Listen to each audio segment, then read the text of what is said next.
style as he landed in Riyadh, for the 34,000 British troops stationed in the Gulf make him a key player in this country's future. He steps into a land ready for war. The signs of the massive American presence are everywhere. But he brings with him a reassuring message for troops and hosts. As he explained in the plane, he thinks it inconceivable that Iraq can win a war. He cannot win a conflict. That must be clear to him. The sheer scale of the Allied forces there and the Allied air power means that he cannot win. That must be clear to him, and I hope he will withdraw.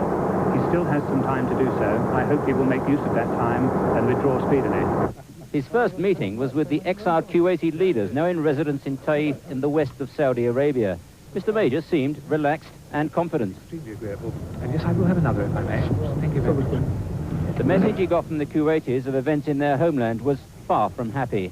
You're actually talking to people whose country has been invaded and is effectively, for the time being, a massive prison camp, and in which atrocities are being committed daily by the Iraqis.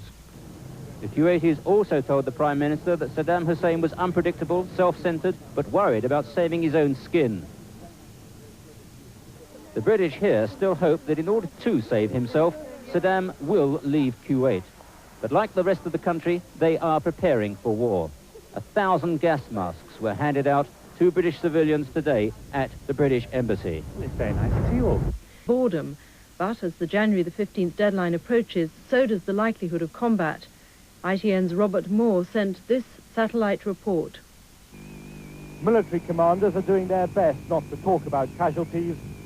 The soldiers are doing their best to practice dealing with them on the front line. It's a well-tested chain. Emergency first aid on the battlefield, followed by evacuation to field hospitals.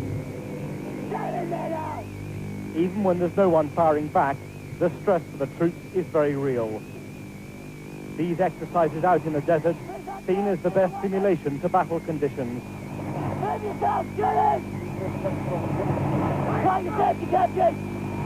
It's a mixture of fear and excitement for troops,